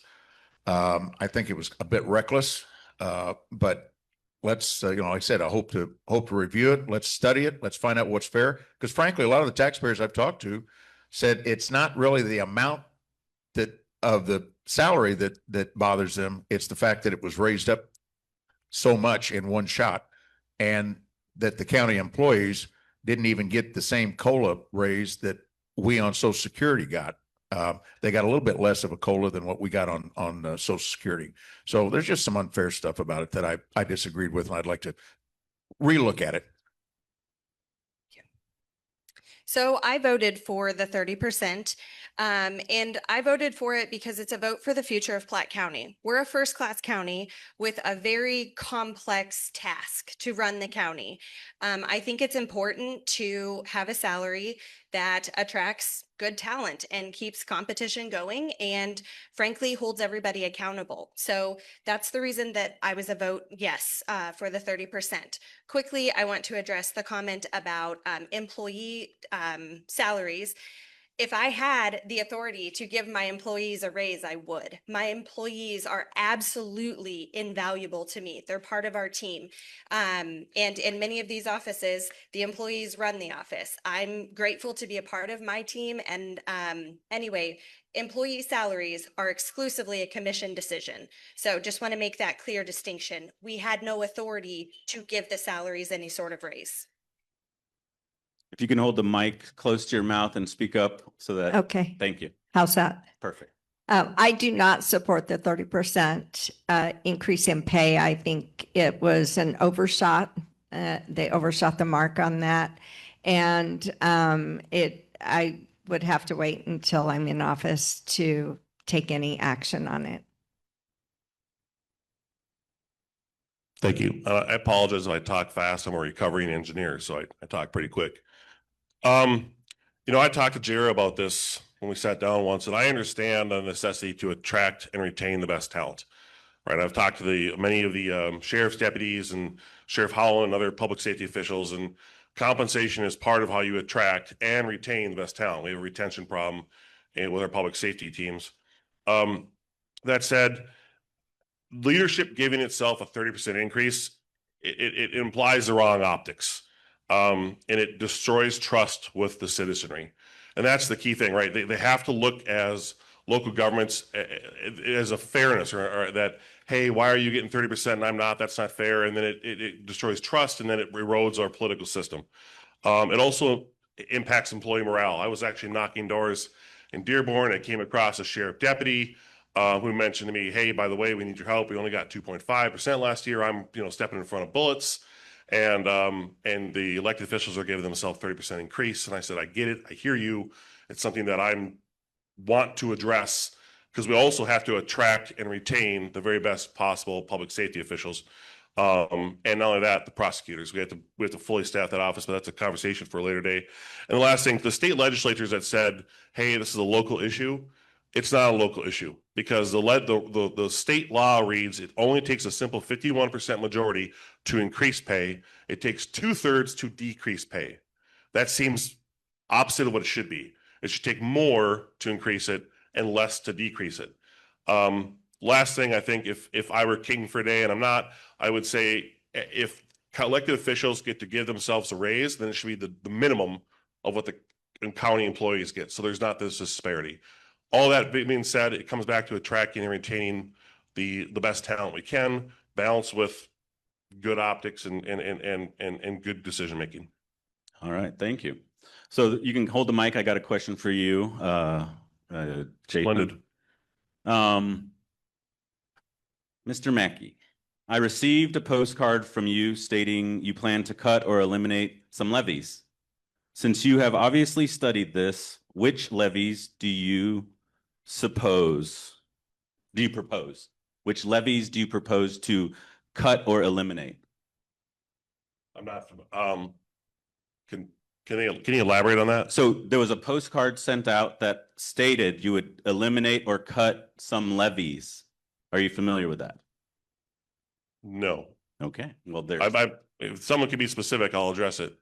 Well, the follow-up, there's another question that says, since you are opposed to spending on social service, do you support repealing the senior citizens tax credit? I thought it was the tax levy, the senior citizens tax levy, so I apologize. I thought they were related. Okay. So the first one, if someone could elaborate on that, and can you repeat the second question for me again? Well, I'm gonna stick to the first one. I'm sorry, I made the mistake of bringing the second one in. Okay. So the first question is, do you plan to cut or eliminate levies in the county? I think the only levy that the commission, and I could be wrong, that can cut is the county levy, which is already at 0.1, and it can't be cut. It's at the bare minimum. Now, I will say, and I'm all for great schools, but we spend for every $1 the county takes in, we put 590 in the schools, and the people at the doors are talking about it, and they're saying, "Listen, I'm taxed to the bejesus. I have 30-year-old families, 40-year-old families with 2 kids saying, I'm being taxed out of my home and insurance out of my home. And we got to talk about it." And that's not a Republican or Democrat thing. That's a pragmatism thing. And we as a community need to figure that out and right-size it, because when we're short 10 deputies and public safety officials and we can't afford to fund them, we've got to figure something out there. So that, I think the county is as low as it can go on the levies, as far as I know. Okay, thank you. All right, this next question is for the clerks. Senior tax credit. During the application process and approval, are citizens made aware that errors made by the county employees resulting in overpayment of taxes may not be recoverable by the taxpayer? And what will you do as a clerk to make certain taxpayers know their rights regarding overpayment recovery? Just me? It's for the all 3 clerks. You go ahead. So, say the last part of that question again. What will you do as a clerk to make certain taxpayers know their rights regarding overpayment recovery? All right. So when you receive your tax bill, you have at the bottom, and also and I have the senior tax credit. Also, when you receive your statement that tells you what your senior tax credit is, at the bottom, it does tell you how you can appeal that. The Board of Equalization is the initial process that I have gone through to appeal the taxes when I felt like they were overpaid. And it does give you instructions to contact the clerk's office. Now, one thing that I think needs to be included or improved is communication from the clerk's office on what is going on, how things run, and that kind of communication can be through social media, it can be via email, it can be via letter. And I think that that's necessary because there are so many people, especially with the senior tax credit, who wonder why it takes so long to get the answer. And when the answer comes and they get that letter in June, and then that letter tells you, here's how you appeal this if you think this is wrong, then it's a very short time frame. So much more communication and in some ways advertising, especially through social media, of how things work in the clerk's office. So I would encourage everybody, when you get your tax bill, to go over it. If it does not make sense, or you are disputing an amount that's on your tax bill, please call us or please call the collector's office. We can go through that. If there's an error, that can be fixed.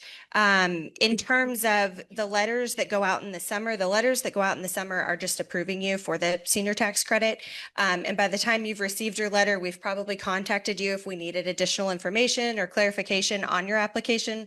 We work very hard to make sure anyone who is eligible is in the program. We don't just issue denials and not answer the phone or something. So we're in communication about that. That would be the letter that you get in June. But yes, in general, you're also welcome to appeal to the Board of Equalization.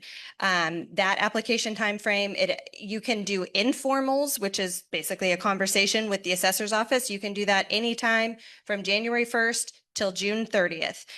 Meanwhile, if you don't want to do that and you want to go before the Board of Equalization, you're welcome to file an appeal. My office manages that. Those applications are available from May 15th on.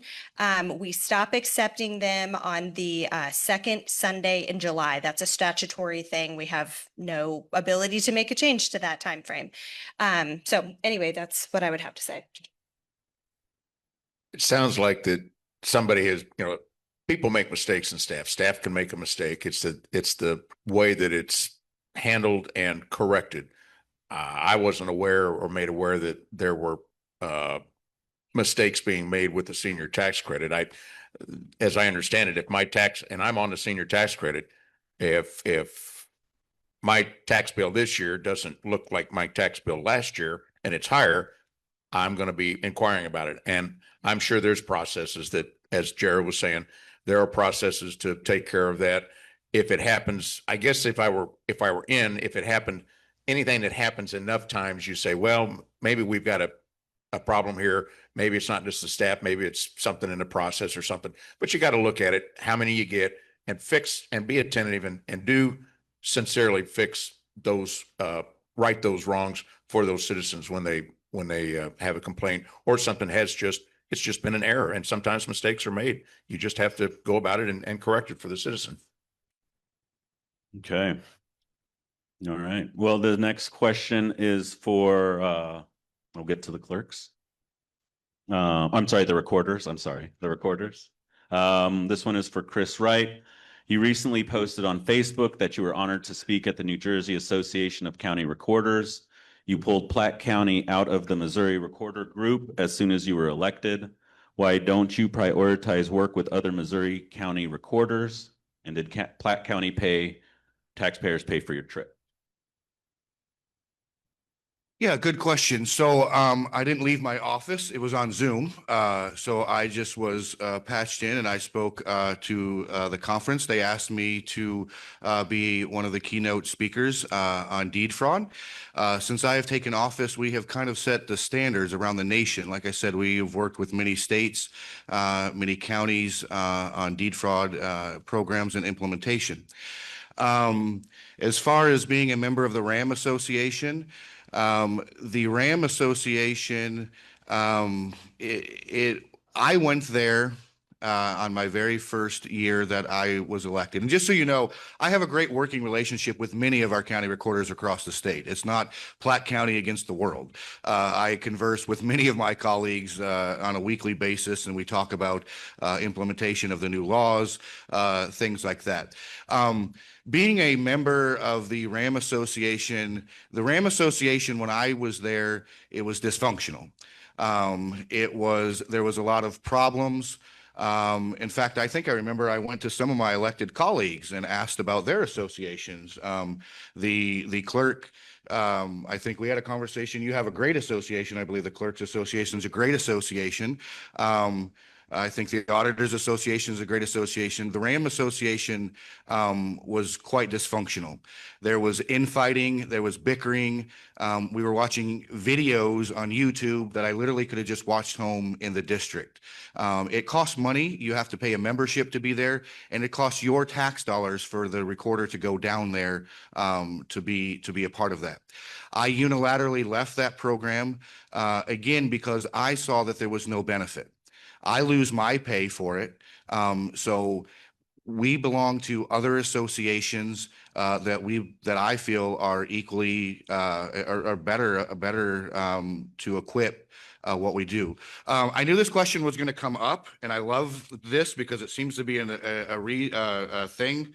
Nobody even knows what an association is until about a week ago. But I have from the National Association of Counties on continuing education requirements for county officials. And only 7 states in the entire nation require continuing education of their elected officials. So to say that the world is burning down because I don't go to a RAM conference, that by that logic, the rest of the country would be falling apart. That is not true. Also, there is no correlation that continuing education makes a better elected official. Either you know how to be a leader and effective or you don't. So that is why I'm not a member of the RAM Association. And also, there was some other personal things. I know there was a comment that I tarnished their reputation. I mean, there was literal, in the hospitality suites, there was literal elected officials who were drunk and falling on the floor. There was elected officials dancing and grinding on a table like I was in a damn frat party. And it was ridiculous. And that was your tax dollars. And so I left the association. And I'm proud of that. So, and I don't apologize for it. All right. Nick, would you like to follow up on any of that regarding the association, since you mentioned it in your time? Actually, it was news to me that only 7 states require it. So that's interesting. But in my eyes, if it is being required, then it needs to be honored.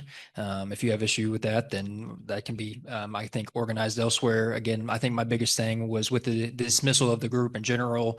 It was done on social media, done publicly, and just badmouth them. So not so much reflected poorly on the group, but it reflected poorly on my county. And I just think we need to be represented with more integrity. So. All right, thank you.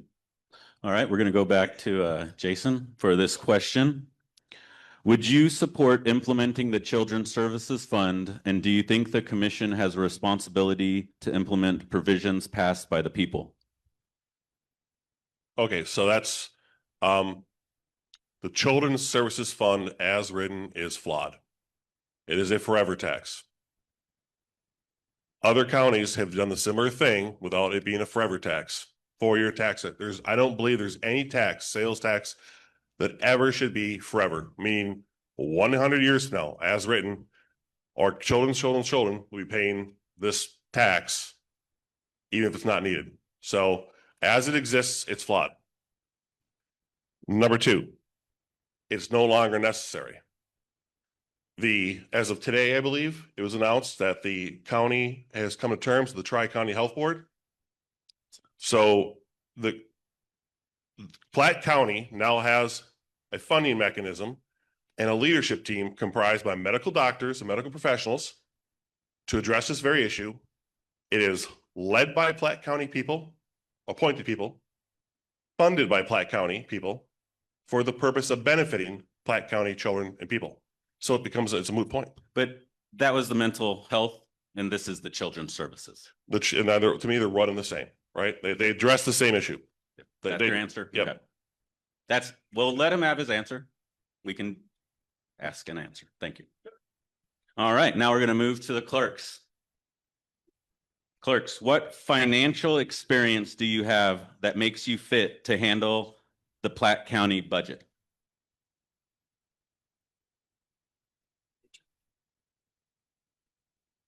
So as your county clerk, I have 3 years of experience and I'm working on a 4th year worth of experience. Prior to being the county clerk, I was your public administrator.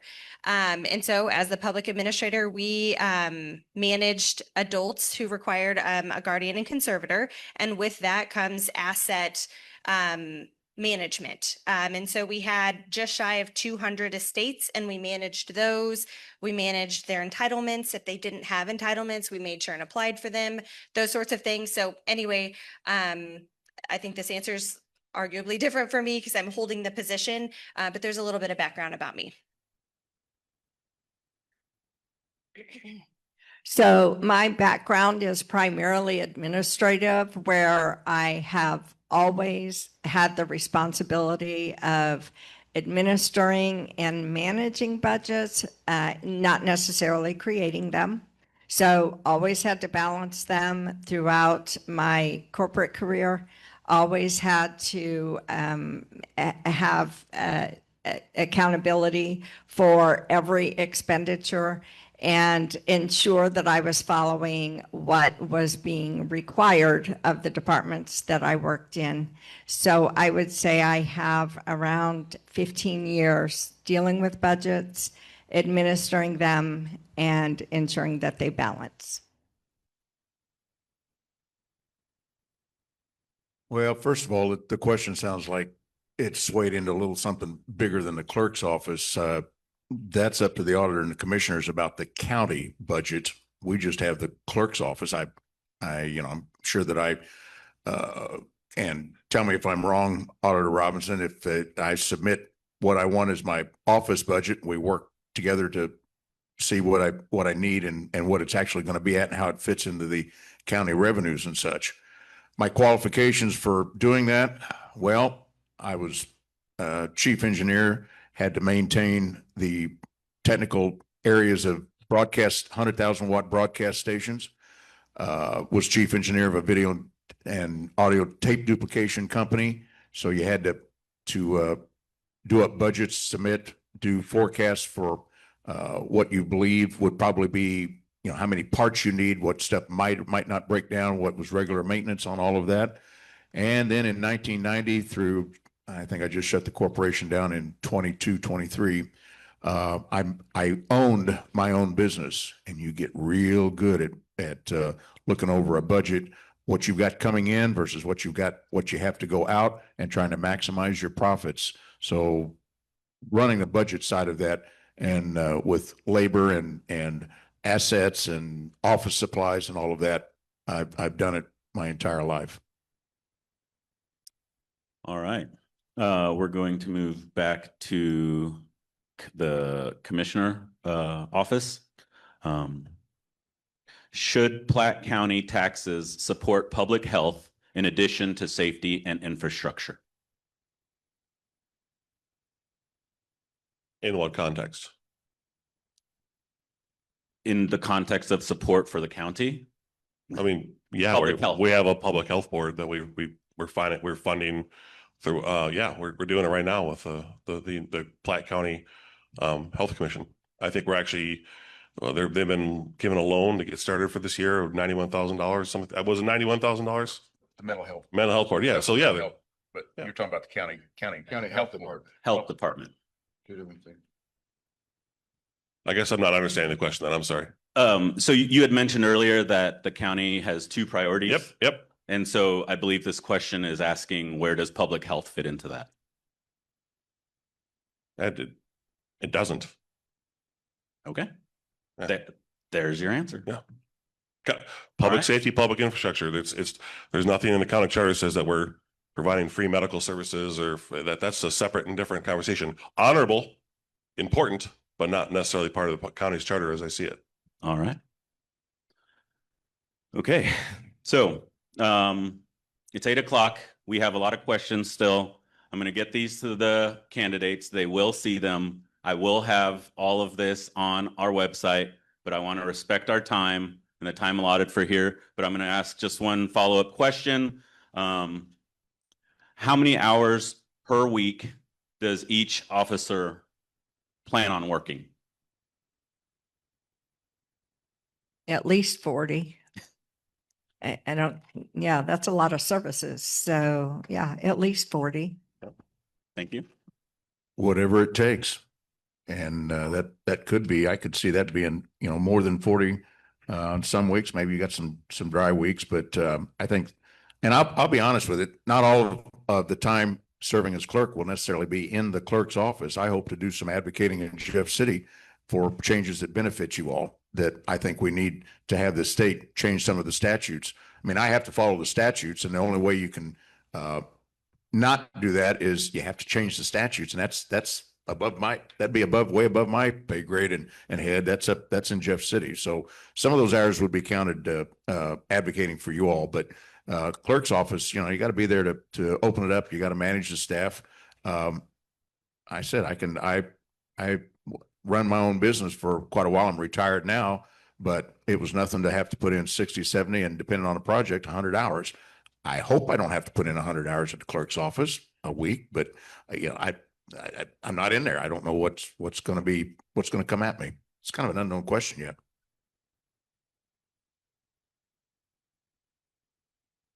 I think for the commissioners especially, it's a lot of gray matter time.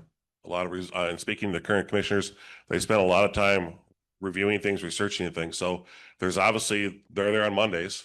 My thoughts is I'd probably be there later in the week for the office hours in case people want to meet.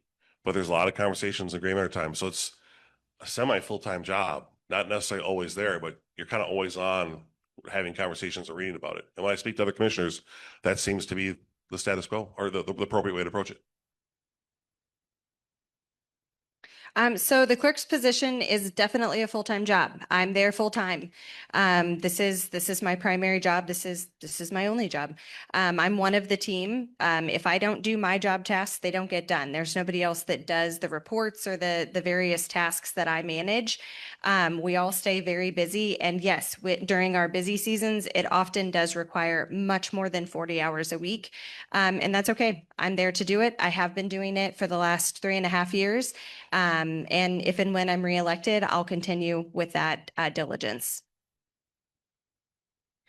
Yeah, I agree with Jera. A lot of times it is more than 40 hours a week. You have different times that are very busy. But as elected officials, we are also involved in the community. We have meetings off-site. So, I work probably about 45, 50 hours a week. I'm not always in my office, but I do, I attend meetings, HOA meetings, advocating and educating, and doing other things, so it's a very unique position, and one that I enjoy. So, yeah.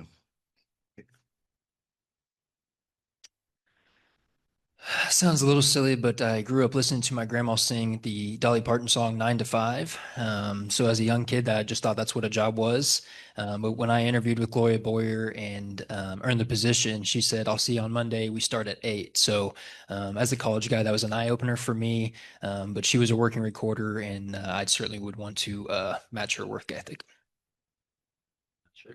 All right. Thank you so much. Thank you so much for your time. Let's give these candidates a round of applause for showing up, and our state candidates as well. Thank you for showing up. As we take a minute to process what we've heard tonight, please consider coming to our fundraiser Friday, July 25th from 6 to 9 at the American Legion here in Saturday, July 25th from 6 to 9. As we hear from the Alley Cats, we'll hear stories from the Parkville Living Center's impact in Parkville. We'll have a silent auction and raise money to keep doing this good work. If you don't have a flyer, grab one on your way out and consider coming on Saturday. So there you have it. That concludes our forum for tonight. Try to make it out on Saturday. Know that the Parkville Living Center exists. We hold these forums as often as we can. We're planning another one in September for the November election. Thank you all for coming out. Drive safe. Don't forget to go to the polls August 4th, and have a good night.